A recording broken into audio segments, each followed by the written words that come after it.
ये सीरीज अभी नई ही आई है और इसकी कहानी बहुत ही ज्यादा मजेदार है।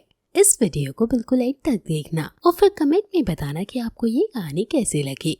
कहानी की शुरुआत में हम हमारे मेन कैरेक्टर जियाओ को देखते हैं। आज मौसम बहुत साफ था, इस वजह से वो अपने घर की छत पर आकर चांद को देख रहा था। लेकिन उसी दौरान अचानक ही उसे एक बहुत बड़ा स्टैचू दिखाई देता है और तभी वो किसी अलग स्पेस में पहुंच जाता है, जिसके बाद अचानक जियाओ की आंख से बहुत ही तेज रोशनी निकलने लगी थी, जिससे उसकी आंखों में बहुत तेज जलन होती है। और अब इस इंसिडेंट के बाद से जियाओ की आंख जा चुकी थी। हालांकि उसका इलाज भी किया जाता है, लेकिन वो ठीक नहीं हो पाता। वैसे अब इस बात को 5 साल बीत चुके थे और अब जियाओ बड़ा भी हो चुका है।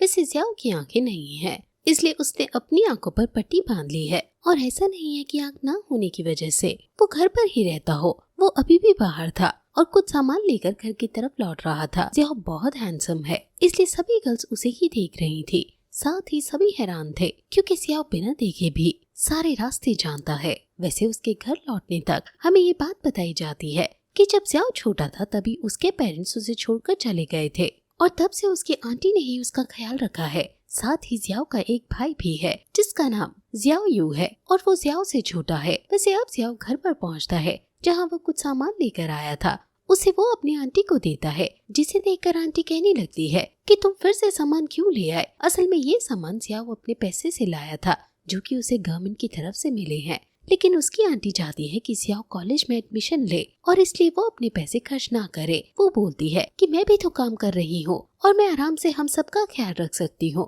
पर जियाओ कहता है कि कोई बात नहीं, अब तो मैं ले आया। हालांकि अब तभी उसकी आंटी उसे खाना देती है और बताती है कि वो जब बाहर था तभी डॉक्टर उससे मिलने आए थे और वो अभी भी उसका इंतजार कर रहे हैं। असल में बचपन से ही जियाओ का इलाज चल रहा है। हालांकि जब जियाओ डॉक्टर से आकर मिलता है तो वो देखता है कि ये नए डॉक्टर हैं।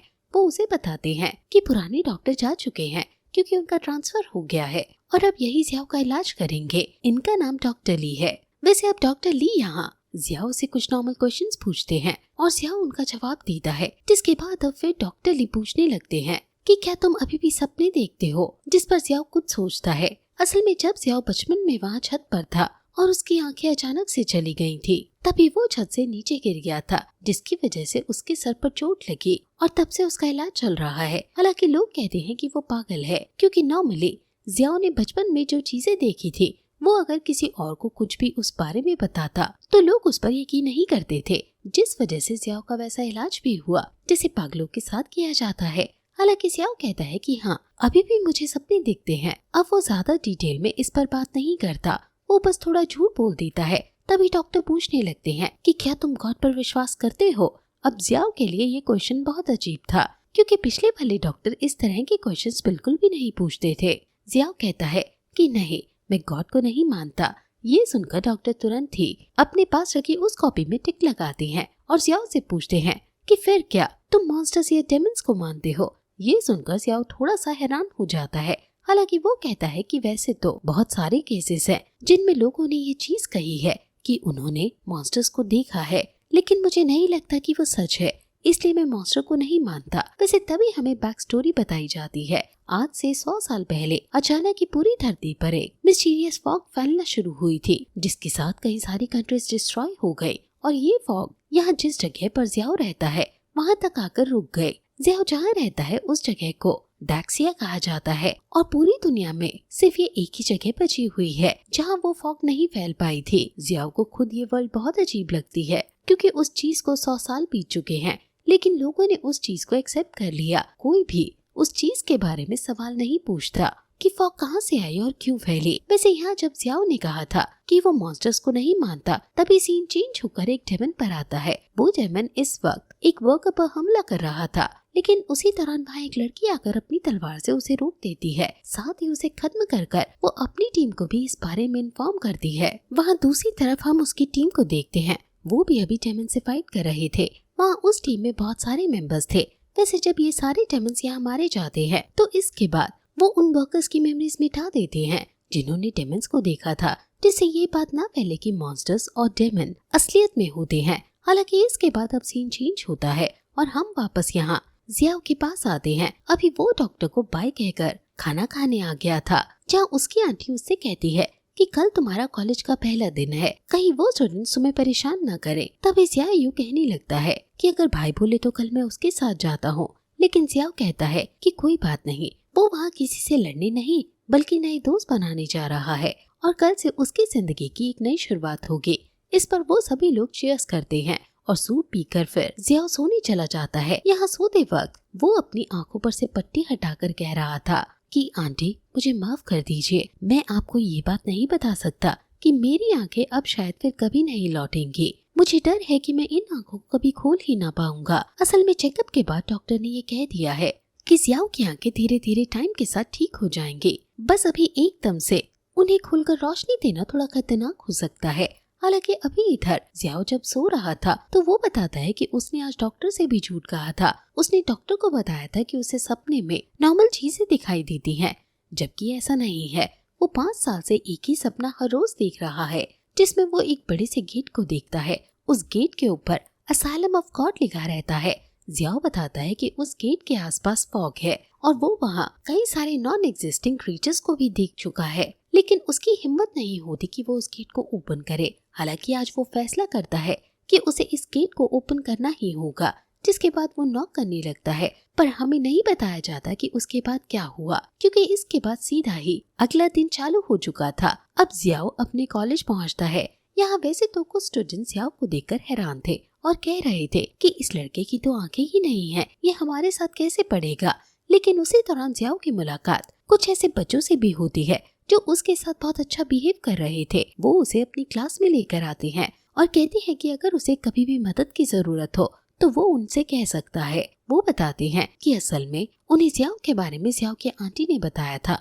उन्होंने इन बच्चों को कुछ एग्स दिए थे और कहा था कि जियाओ की आंखें थोड़ी कमजोर है, इसलिए वो जियाओ का ख्याल रखें। वैसे अब यहाँ क्लास शुरू होती है, पर जियाओ यहाँ इस वक्त सोच रहा था कि उसकी आंटी बहुत अच्छी हैं। वो दिन भर मेहनत करती हैं जिससे उनका घर चल सके और उन्होंने बचपन से ही जियाओ का बहुत ख्याल भी रखा है। जियाओ फैसला करता है कि वो भी बहुत मेहनत करेगा और अपनी आंटी को एक ऐसी लाइफ प्रोवाइड करेगा जिसमें उन्हें कुछ भी काम करने की जरूरत ना पड़े। हालांकि अब इस तरह से कॉलेज कंटिन्यू करने के बाद उन्हें घर लौटते वक्त रात हो चुकी थी, लेकिन अभी भी जियाओ के बने वो नए दोस्त उसका साथ दे रहे हैं। वो कहते हैं कि हम तुम्हें घर छोड़कर आएंगे। हालांकि जियाओ बताता है कि वो घर जा सकता है, उसे रास्ता याद है, लेकिन उन्होंने जियाओ के आंटी से प्रॉमिस किया था, इसलिए वो उसे अकेला नहीं जाने देते। वैसे रास्ते में यहाँ अभी एक लड़का अपने घर की तरफ मुड़ गया था, क्योंकि उसका घर दूसरी डायरेक्शन में है, लेकिन बाकी जियाओ के साथ जा रहे थे। उसी दौरान सामने जा रही लड़की को कुछ अजीब स्मेल आती है। वैसे उस लड़की का नाम जियांग है। वो जैसे ही इन लोगों को स्मेल के बारे में बताती है तो इन्हें भी वो अजीब सी स्मेल आने लगती है और तभी उन्हें सामने कुछ दिखाई देता है। लेकिन इतने में ही वो लड़का जो दूसरी डायरेक्शन में गया था वो वहाँ से भागते हुए आता है और कहता है कि भागो, मेरा कोई पीछा कर रहा है। जिसके बाद ये सामने एक डेमन को देखते हैं। इन लोगों ने पहली बार इस तरह की चीज देखी थी, इसलिए ये घबरा गए थे। अब बाकी बच्चे तो भाग जाते हैं, लेकिन जियांग डर के मारे भाग नहीं पाते। जियाओ भी अभी वहीं था, तभी वो बच्चे भागते हुए जियाओ को धक्का दे देते हैं, जिससे जियाओ नीचे गिर जाता है। हालांकि अभी वो डेमन जियांग पर हमला कर रहा था, लेकिन उसे बचाने के लिए जियाओ वहीं पड़ी एक आयरन रॉड को लेकर डेमन के सामने आ जाता है और जियांग से कहता है कि वो यहाँ से भाग जाए।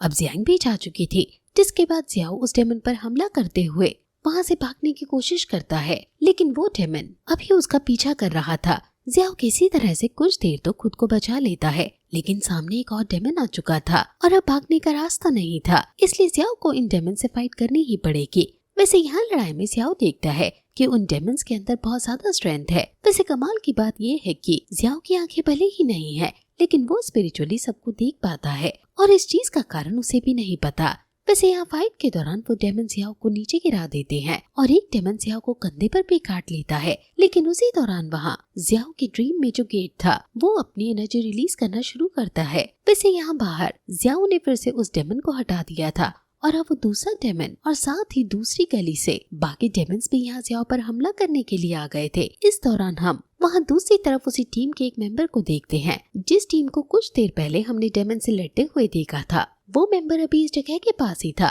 तभी उसे चीफ की तरफ से कॉल आता है। चीफ बताता है कि इस जगह पर डेमन्स की एनर्जी महसूस हुई है, इसलिए उसे जल्द से जल्द इस पूरी जगह को सील करना होगा। अब इतना सुनते ही वो आदमी तुरंत वहाँ पहुंचकर उतनी जगह में एक बैरियर लगाता है। ये बैरियर स्क्वायर था, मतलब डेमन उस एरिया से बाहर नहीं जा सकते थे। जिसके बाद वो आदमी भी वहाँ अंदर आ गया था और दूसरी तरफ डेमन हंटिंग स्क्वाड भी पहुंच चुके थे। वैसे इसके बाद अब हम यहाँ जियाओ को देखते हैं। अभी सभी डेमन्स उसके ऊपर छलांग लगाकर उसके सर को दबाने की कोशिश कर रहे थे, पर इतने में ही असाइलम का गेट ओपन हो जाता है। जिसके बाद जियाओ की आंखें खुलती हैं और उसकी आंखों से बहुत ही तेज गोल्डन लाइट निकलना शुरू हो जाती है। ये लाइट अभी आसमान की तरफ जा रही थी, जिसे दूर से देखकर सभी लोग बहुत हैरान थे। अभी वो डेमन हंटिंग स्क्वाड के कुछ मेंबर्स कह रहे थे कि ये किस तरह का मॉन्स्टर है, पर तभी चीफ उन्हें बताते हैं कि ये कोई मॉन्स्टर नहीं है, बल्कि ये डिवाइन एनर्जी है और उसे नहीं लगता कि ये एनर्जी जो कोई भी रिलीज कर रहा है वो उनका दुश्मन है। हालांकि अब हम यहाँ जियाओ के पास आते हैं। हम देखते हैं कि उस डिवाइन एनर्जी की वजह से अभी वो डेमन्स खड़े नहीं हो पा रहे थे, लेकिन जैसे ही वो एनर्जी बंद होती है तो वो डेमन जियाओ पर हमला करना शुरू कर देते हैं। पर जियाओ यहाँ कुछ नोटिस करता है कि वो उन्हें स्लो मोशन में मूव करते हुए देख पा रहा था।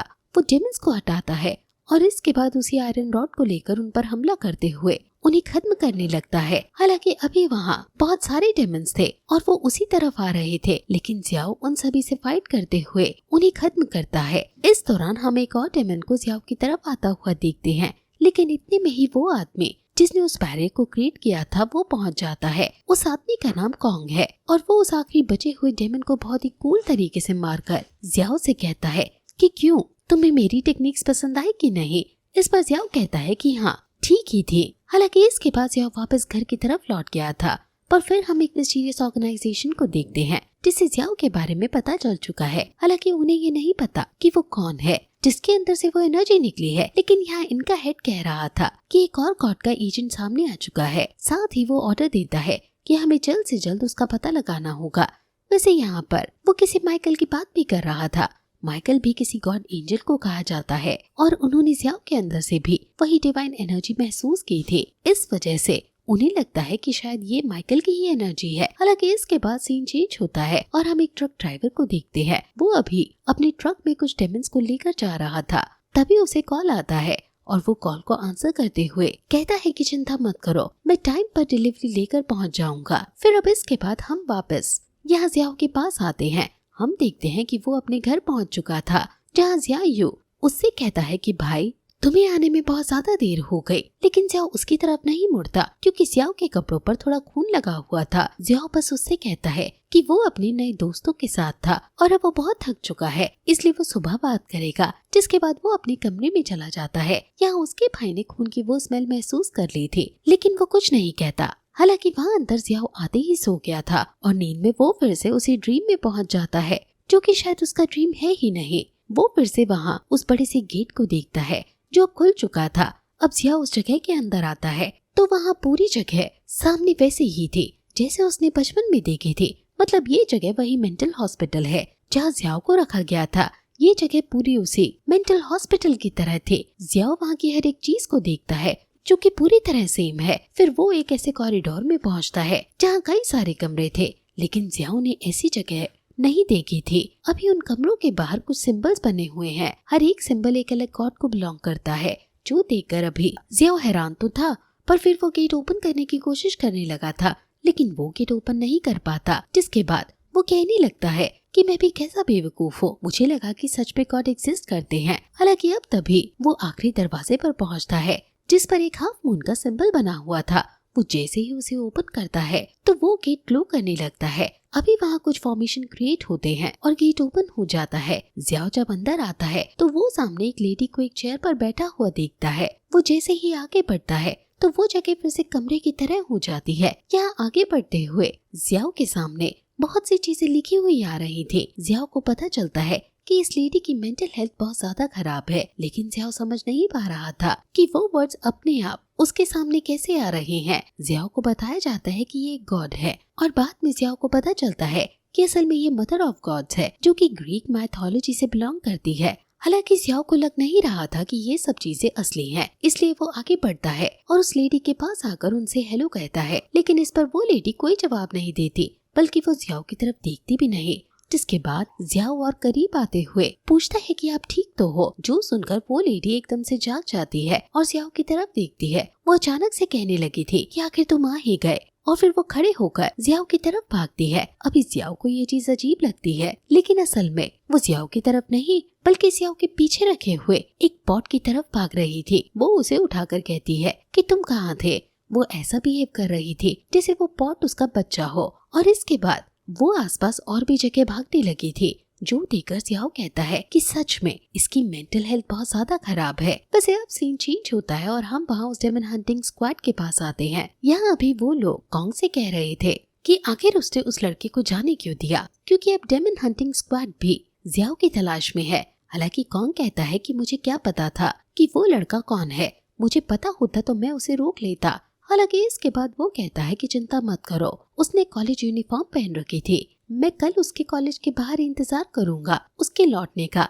जिसके बाद अब सीन अगले दिन पर शिफ्ट होता है। कॉन्ग सुबह ही वहाँ कॉलेज के बाहर पहुंचकर जियाओ का इंतजार करने लगा था। जियाओ वहाँ नहीं आया था क्योंकि इस वक्त वो अभी एक साइकियाट्रिस्ट से मिलने गया है। वो वहाँ पहुंचकर जिस लेडी से वो उस मेंटल हॉस्पिटल में मिला था उसके बारे में बताता है। हालांकि वो कहता है कि वो यहाँ उसके दोस्त की मदद की बात कर रहा है, जिसे वो डॉक्टर ज्यादा सवाल ना करे। अब डॉक्टर उससे कहता है कि इस चीज के लिए कुछ दवाइयाँ हैं, लेकिन सिर्फ दवाइयों से ही मरीज ठीक नहीं किया जा सकता। उनकी मेंटल हेल्थ के लिए तुम्हें सेम उसी तरह से बिहेव करना होगा जिसे वो इमेजिन कर रही है। तो अब यहाँ डॉक्टर से दवाई वगैरह लेकर वो कॉलेज की तरफ आता है। हालांकि जब वो कॉलेज में आ रहा था तब कॉन्ग उसे नहीं देख पाता और जियाओ कॉलेज लाइब्रेरी में जाता है। अभी सारा दिन बीत चुका था और वहाँ कॉन्ग अभी भी कॉलेज के बाहर खड़ा था। उसे चीफ की तरफ से कॉल आता है जिसमें चीफ उससे कह रहा था कि तुम्हें जल्द से जल्द उसका पता लगाना होगा। जिस पर कॉन्ग कहता है कि शायद आज वो लड़का कॉलेज नहीं आया। वैसे दूसरी तरफ जियाओ वापस उस मेंटल हॉस्पिटल वाली जगह पर पहुंचता है जहां वो उस लेडी को कुछ दवाइयां देता है। वो लेडी उन दवाइयों को खा लेती है, जिसके बाद वो अपने बच्चे यानी कि उस पोती से कहती है कि चिंता मत करो, तुम्हारा भाई जल्दी लौट कर आएगा। मुझे नहीं पता कि वो हमें छोड़कर क्यों गया। वैसे वो यहाँ 3000 साल पहले की बात कर रही थी। वो कहती है कि चिंता मत करो, जब वो आएगा तो मैं उसे अच्छा सबक सिखाऊंगी। अब जियाओ ये देखकर थोड़ा दुखी था, लेकिन तभी वो यहाँ उस लेडी के पास आते हुए उनके कान में कहता है कि मदर मैं आ गया। जो सुनकर वो लेडी कुछ देर चुप रहती है और फिर हैरान होकर जियाओ को हक कर लेती है और रोने लगती है। वो कहती है कि तुम इतने टाइम से कहाँ थे, पर तभी अचानक ही जियाओ के सामने फिर से कुछ वर्ड्स लिखे आते हैं जो कि उसे बताते हैं कि अब इस लेडी की मेंटल हेल्थ 3% रिकवर हो चुकी है और ऐसा करने की वजह से जियाओ को कुछ डिवाइन पास भी मिली है। बाद में जियाओ वहाँ से लौटकर उन पास को चेक कर रहा था, जिस दौरान उसे पता चलता है कि रात के टाइम उसकी स्पीड बहुत ज्यादा बढ़ जाएगी और साथ ही उसकी स्ट्रेंथ भी बढ़ जाएगी।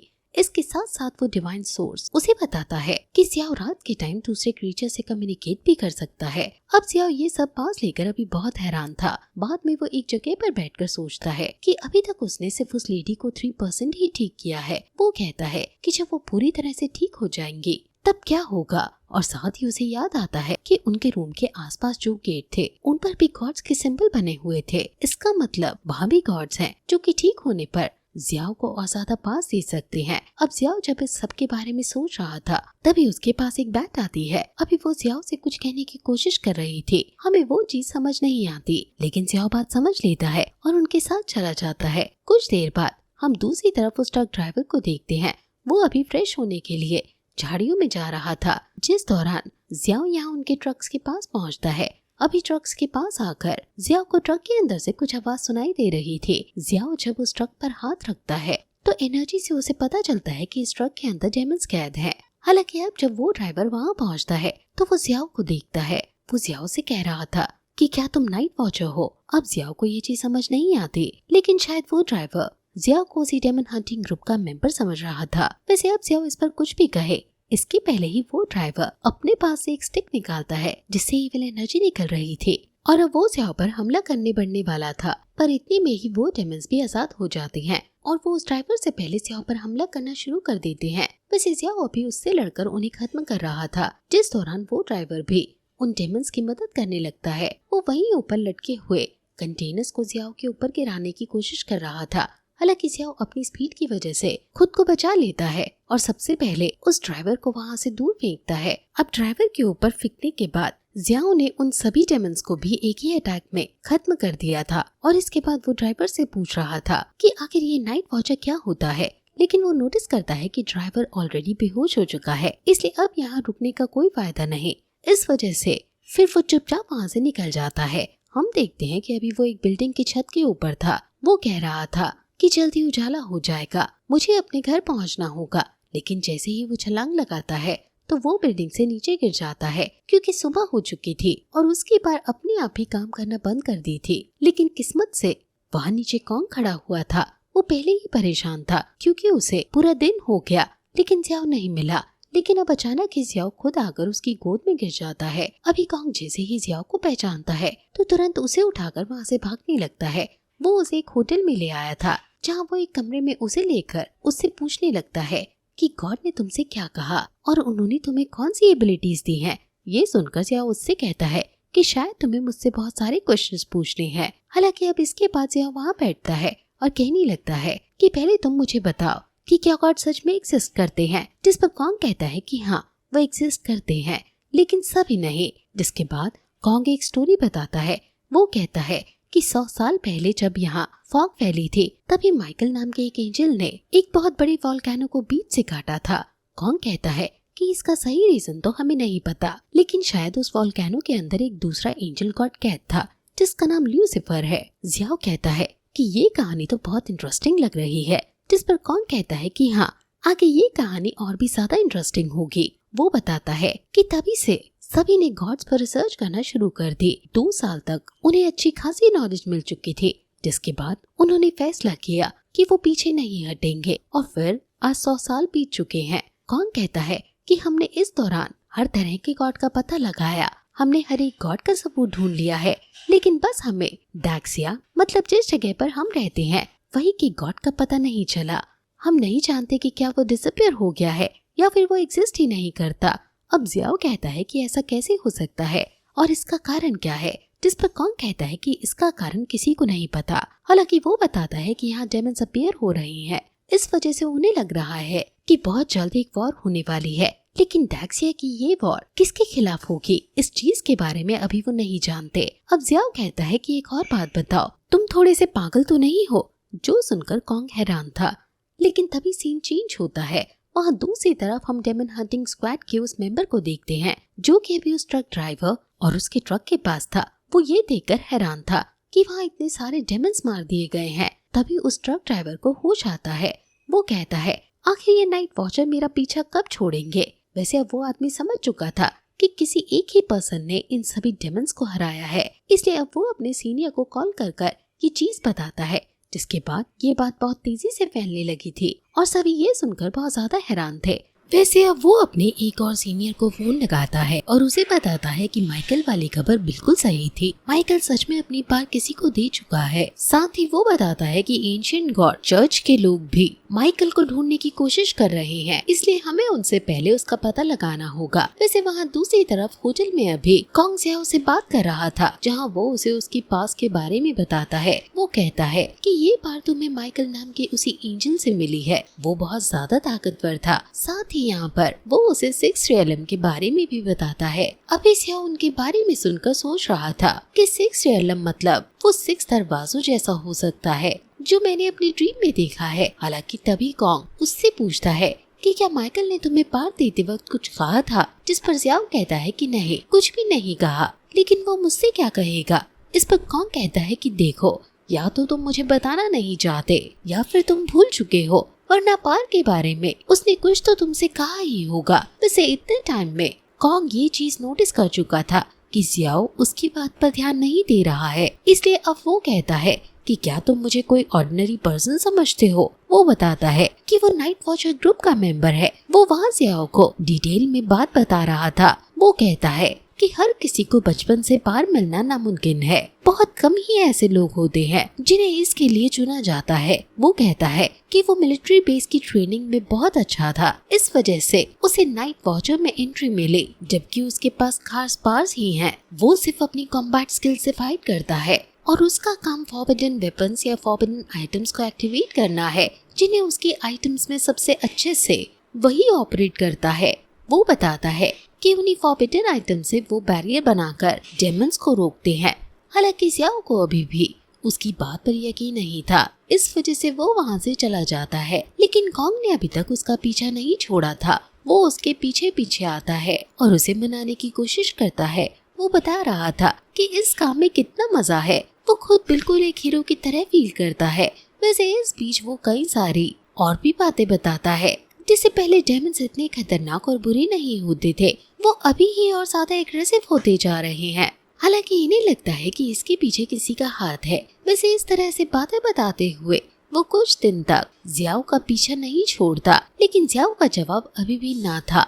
हालांकि फिर वो जियाओ से कहता है कि तुम कैसे लड़के हो, क्या तुम्हें ऐसा नहीं लगता कि तुम्हें भी उन डेमंस को हराकर एक हीरो की तरह फील करना चाहिए। जिस पर जियाओ कहता है कि बिल्कुल मैं ये चीज जरूर करता, लेकिन इसका एक रीजन है। और इसके बाद वो अपनी आंटी का नाम लेता है और फिर वो बताता है कि उसकी एक आंटी है जिन्होंने बचपन से उसे पालने के लिए दिन रात काम किया है। बाद में वो उसे अपनी आंटी के ऑफिस भी लेकर जाता है। साथ ही फिर वो बताता है कि उसका एक छोटा भाई भी है जिसके पास एक छोटा डॉगी है और यही उसकी फैमिली है। इन्हें छोड़कर वो इस तरह के काम में नहीं जा सकता जहाँ उसके घर वापस जिंदा लौटने की गारंटी भी ना हो। अब जियाओ की ये बात कॉन्ग अच्छी तरह से समझ गया था, लेकिन बाद में सीनियर से उसे ऑर्डर मिलता है कि वो इंतजार नहीं कर सकते। उन्हें किसी तरह से जियाओ को अपने साथ करना ही होगा, वरना बहुत देर हो जाएगी। और इसके लिए अगर कॉन्ग को फोर्स का इस्तेमाल भी करना पड़े तो वो कर सकता है। वैसे अब तभी सीन चेंज होता है और हम फिर से मिस्टीरियस ऑर्गेनाइजेशन के एक आदमी को देखते हैं जिसने अभी एक सेल के अंदर बहुत सारे डेमंस को बंद कर रखा था। वहाँ वो उन्हें किसी तरह के फ्रूट खिलाकर और ज्यादा एग्रेसिव बना रहे थे और इस एग्रेसिवनेस के साथ साथ उन डेमंस के अंदर की पार भी पहले से ज्यादा होती जा रही थी। वैसे इसके बाद सीन चेंज होकर वापस यहाँ जियाओ के घर पर आता है। जियाओ अभी घर लौट आया था, जहाँ जब वो ऊपर आता है तो उसकी आंटी कहती है कि आज तुम्हें खाना बहुत पसंद आएगा क्योंकि आज खाना किसी खास आदमी ने बनाया है। अब जब जियाओ किचन में पहुँचता है तो वो वहाँ कॉन्ग को देखता है। वो उसे देखकर हैरान था, इसलिए अब वो उसे तुरंत ही अपने कमरे में लेकर आता है, जहाँ वो उससे कहता है कि तुम यहाँ पर क्या कर रहे हो। वैसे बाहर उसकी आंटी और उसका भाई ये सब बातें सुन रहे थे, इसलिए वो गेट को नॉक करते हुए उन्हें वहाँ से हटने को कह देता है। और इसके बाद कॉन्ग से इस चीज की वजह पूछता है। अब कॉन्ग तुरंत अपने पास से पैसे से भरा एक लिफाफा निकालकर वहाँ टेबल पर रखते हुए कहता है कि तुम्हारे पास दो ऑप्शन है, या तो इन पैसों को लेकर हाँ कर दो, नहीं तो मैं तुम्हारी फैमिली को यहीं पर खत्म कर दूंगा। ये सुनकर जियाओ हैरान था, लेकिन अगले ही पल कॉन्ग हंसते हुए कहता है कि मैं मजाक कर रहा हूँ, मैं यहाँ पर तुम्हें मनाने के लिए नहीं आया, मैं सिर्फ तुम्हें वार्निंग देने के लिए आया हूँ क्योंकि अब तुम एक एजेंट बन चुके हो। वो बताता है कि जिन लोगों को डायरेक्ट किसी गॉड से पार मिलती है उन्हें वो गॉड्स एजेंट कहते हैं और जियाओ अब उनमें से एक है। कॉन्ग कहता है कि इसी वजह से अब एंशिएंट गॉड चर्च के लोग तुम्हारे पीछे पड़ेंगे और उनसे तुम्हें बहुत खतरा है, इसलिए मैंने सोचा तुम्हें पहले ही इस चीज के लिए सतर्क कर दूं। वो कहता है कि वो ऐसा इसलिए कर रहा है क्योंकि उसे जियाओ में अपना बचपन वाला चेहरा दिखाई देता है। वो बताता है कि जब वो 6 साल का था तभी उसके फादर की डेथ हो गई और उसके बाद से उसकी मदर ने ही उसे पाल पोस कर बड़ा किया था, लेकिन तब उसके सपने बहुत ज्यादा बड़े थे और वो छोटे से घर में नहीं रहना चाहता था। इस वजह से उसने अपना घर छोड़ दिया। वो मिलिट्री ज्वाइन करना चाहता था, लेकिन वो मिलिट्री ज्वाइन नहीं कर पाया। हालांकि तभी उसने नाइट वॉचर ग्रुप को ज्वाइन किया। वो बताता है कि उस दिन से वो अपने घर वापस नहीं लौटा है। वो चाहता है कि वो कुछ बड़ा कर अपने घर लौटे जिससे उसकी मदर प्राउड करे, लेकिन शायद वो ऐसा नहीं कर पाएगा। हालांकि वो जियाओ की तारीफ करते हुए कहता है कि तुम मेरे जैसे नहीं हो, तुमने साफ डिसीजन लिया कि तुम्हें अपनी आंटी के साथ ही रहना है। वो जियाओ से बोलता है कि तुम चिंता मत करो, तुम अपनी आंटी का ख्याल रखो, इस सिटी को मैं संभाल लूंगा, मैं किसी को कुछ नहीं होने दूंगा। और इसके बाद वो वहाँ से जाने लगता है। हालांकि तभी जियाओ उसे रोककर उसका वो लिफाफा उसे वापस लौटाता है, लेकिन इस पर कॉन्ग कहता है कि तुम्हें इसे लौटाने की जरूरत नहीं, नाइट वॉचर ग्रुप के लोग बहुत अच्छे हैं, मुझे पैसों की कभी कमी नहीं होती। लेकिन जियाओ कहता है कि नहीं, आप मुझ पर एहसान कर रहे हो जो कि मैं नहीं ले सकता। हालांकि अब यहाँ कॉन्ग को बात माननी पड़ती है। वैसे तभी जियाओ उससे उसका ड्रीम पूछता है, जिस पर कॉन्ग बताता है कि वो मिलिट्री में जनरल बनना चाहता था, लेकिन वो नहीं बन पाया। हालांकि अभी भी वो लोगों की रक्षा कर रहा है, इसलिए वो अपने इस काम से भी खुश है।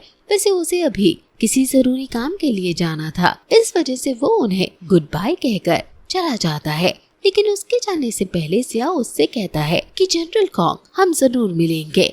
अब इतना कहकर यहाँ जियाओ डिनर करने वापस लौट आया था और कॉन्ग अपने अगले मिशन के लिए चला गया था। अगला मिशन उसका इसी सिटी के पास है। वहाँ पर अभी कुछ डेमन्स हमला कर रहे हैं, इसलिए कॉन्ग को वहाँ पहुँचकर उन डेमन्स को हराना है। वो बहुत कम लेवल के डेमन्स है, इसलिए कॉन्ग को उनसे लड़ने में बिल्कुल प्रॉब्लम नहीं होगी। अब कुछ टाइम बाद हम देखते हैं कि कॉन्ग ने एक ट्रायंगल बैरियर वहाँ उतनी जगह में क्रिएट कर लिया था और उसने सभी कम लेवल के डेमन्स को हरा दिया है। लेकिन तभी वो अपने सीनियर से कांटेक्ट करता है और कहता है कि जिस डेमन को कैप्टन ने इंजर्ड कर खो दिया था वो मेरे सामने ही है। यहाँ पर वो घोस्ट किंग लेवल के डेमन की बात कर रहा था। ये डेमन नॉर्मल लेवल के डेमन से बहुत ज्यादा ताकतवर होते हैं, इसलिए कॉन्ग जितने लेवल के मेंबर्स को इनसे बिना अपनी टीम के लड़ने की परमिशन नहीं है। इस वजह से फोन पर वो सीनियर कहता है कि तुम्हें वहाँ से निकलना होगा, लेकिन कॉन्ग कहता है कि नहीं, मैं यहाँ से नहीं निकल सकता, क्योंकि अगर मैं यहाँ से गया तो बैरियर हट जाएगा और वैसे भी अगर बैरियर बच भी गया तो ये डेमन बैरियर को आराम से तोड़कर सिटी पर हमला कर देगा और सिटी में ऐसे बहुत लोग हैं जिन्हें मैं कुछ नहीं होने दे सकता। वैसे वो सीनियर उसे अभी भी मना कर रहा था और बैकअप आने का इंतजार करने बोल रहा था, लेकिन तभी कॉन्ग अपने कान से उस ईयर प्लग को निकालकर अलग फेंक देता है और अपने सामने एक और बैरियर क्रिएट कर लेता है।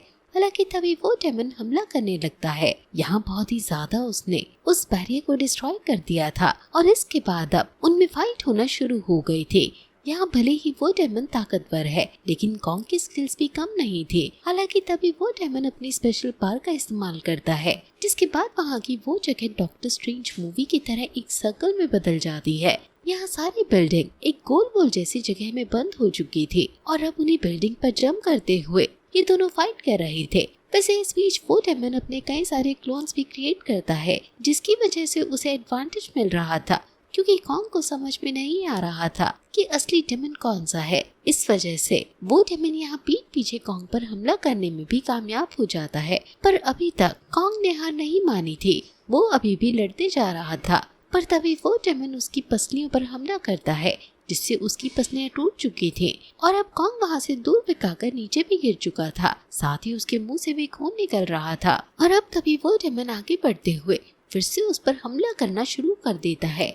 यहाँ जैसे ही वो हमला कर रहा था वैसे ही वहाँ दूसरी तरफ जियाओ को घर में कुछ अजीब महसूस होता है और उसी समय एक चमगादड़ वहाँ आकर जियाओ को अपनी लैंग्वेज में ये सब बातें बताता है, जो सुनकर जियाओ तुरंत वहाँ से जाने लगा था। हालांकि तभी उसका भाई उसे रोककर कहता है कि बाहर मौसम खराब है, लेकिन जियाओ अब इतना जानने के बाद रुक नहीं सकता था। वो भागता है।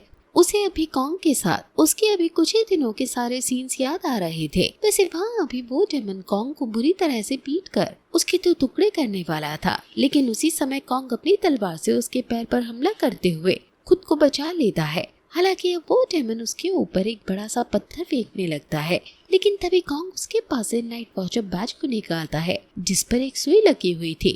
वो कहता है कि मैं इसका कब से इंतजार कर रहा था और अब वो तुरंत उस सुई को अपने हाथ में चुभाता है, जिसके बाद उसके ब्लड सेल्स बहुत ही अलग तरीके से इवॉल्व करना शुरू हो गए थे, जिसके बाद कॉन्ग की पावर बहुत ज्यादा बढ़ जाती है और वो डेमन जब उस पर हमला करता है तो उसके हमले से कॉन्ग को बिल्कुल भी कुछ नहीं होता, बल्कि कॉन्ग ही बहुत स्पीड से उसके एक हाथ को काट देता है और अब वो जोर जोर से हंसते हुए बोल रहा था कि मुझे पता था कि मैं इतना ताकतवर हूँ। पर फिर तभी जियाओ वहाँ आ जाता है। अब कॉन्ग उसे देखकर हैरान था। वो कहता है कि तुम यहाँ क्या कर रहे हो, जिस पर जियाओ कहता है कि वो बैरियर टूटा हुआ दिखा, इसलिए मैं यहाँ आ गया।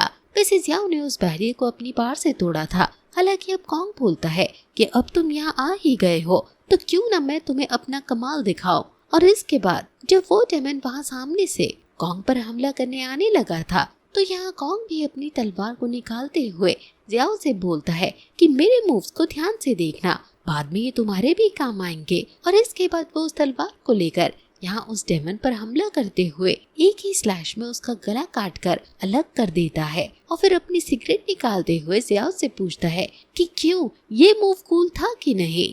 इस पर जियाओ कहता है कि हाँ, ये बहुत कूल था। हालांकि एक ही पल के लिए जब जियाओ की नजर नीचे थी और फिर जैसे ही वो ऊपर करता है तो वो कॉन्ग को नीचे पड़ा हुआ देखता है। वो ये देखकर घबरा गया था। वो तुरंत कॉन्ग के पास आता है और उससे पूछता है कि उसे क्या हुआ है, जिस पर कॉन्ग कहता है कि अब मैं नहीं बच सकता। वो बताता है कि जिस पार को उसने यूज किया ये बहुत ही कूल थी, लेकिन इसके कुछ साइड इफेक्ट्स भी हैं। वैसे जाने से पहले वो जियाओ को समझाता है कि इस तरह की जगह को रूइंस कहा जाता है और हर डेमन अलग अलग लेवल के रूइंस क्रिएट कर सकता है। इस तरह के रूइंस में मैं बहुत पहले अपनी टीम के साथ फंसा था, तब मैंने अपनी टीम की मदद से इसे पार किया था, लेकिन आज मैंने इसे खुद अपनी ताकत से पार किया है। इसके बदले मुझे एक मेडल तो जरूर मिलना चाहिए, पर काश मैं उस मेडल को लेकर अपनी मदद के पास भी जा सकता। इस पर जियाओ कहता है कि आप जरूर जाओगे, लेकिन कॉन्ग बोलता है कि ऐसा नहीं हो सकता और इसके बाद वो आखिरी बार अपने सिगरेट को अपने मुंह की तरफ लाता है। अभी जियाओ उसकी गीले लाइटर से उस सिगरेट को जलाने की कोशिश कर रहा था, लेकिन तभी वो सिगरेट कॉन्ग के मुंह से नीचे गिर जाती है और वो वहीं मर जाता है। इस चीज से जियाओ को बहुत ज्यादा गुस्सा आया था, क्योंकि इन कुछ ही दिनों में उसके और कॉन्ग के बीच एक बहुत ज्यादा अच्छा बॉन्ड बन चुका था। जियाओ अभी दुखी था और साथ ही बहुत गुस्से में भी था। वो चिल्लाते हुए कहता है कि आपको सबके लिए मरने की क्या जरूरत थी। वो लोग तो ये जान भी नहीं पाएंगे कि आप उनकी जान बचाने के लिए मारे गए। हालांकि वहाँ वो डेमन अब फिर से जाग चुका था और उसने अपना गला और अपने हाथ पैर से जोड़ लिया था। साथ ही इसके वो यहाँ जियाओ पर हमला करने की कोशिश करता है, लेकिन तब तक जियाओ की 12 एक्टिवेट हो चुकी थी। अब जियाओ यहाँ कॉन्ग की उसी तलवार को उठाता है और उस डेमन पर हमला करते हुए उसके तो टुकड़े कर देता है, जिसके बाद वो डेमन इस बार सच में मर जाता है। हालांकि जियाओ को अभी भी नहीं लग रहा था कि सिर्फ इस डेमन को मारकर उसने कॉन्ग का बदला पूरा किया हो। वैसे अभी वहाँ बाहर कॉन्ग की पूरी टीम इसी तरह आ रही थी। उन्हें बैकअप के तौर पर बुलाया गया था, लेकिन कॉल पर वो सीनियर बताता है कि कॉन्ग अब नहीं रहा, क्योंकि वो अपनी जगह से मूव नहीं कर रहा है। लेकिन अब अचानक तभी कॉन्ग की बॉडी मूव करती है और अब वो सभी को बताता है, जिस पर वो लोग बहुत खुश होते हैं। वो कहते हैं कि वो लोग जानते थे कि कॉन्ग मर नहीं सकता। हालांकि जब वो वहाँ पहुँचते हैं तो देखते हैं कि जियाओ कॉन्ग की बॉडी को उठाकर ले जा रहा है, जो देख वो सभी फिर से दुखी हो चुके थे। यहाँ जो लड़की अभी सबसे पहले पहुंची थी वो अपने कदम पीछे की तरफ कर लेती है। वैसे तो कॉन्ग उसकी टीम में सबसे ज्यादा कमजोर था, क्योंकि उसके पास बाकियों की तरह पार्ट्स नहीं थे और उसकी एज भी ज्यादा थी, लेकिन ये लोग सबसे ज्यादा उसी की रिस्पेक्ट किया करते थे। अब यहाँ जियाओ चिल्लाकर कॉन्ग की विक्ट्री के बारे में उन्हें बताता है और इसी के साथ ये पार्ट यहीं पर खत्म हो जाता है।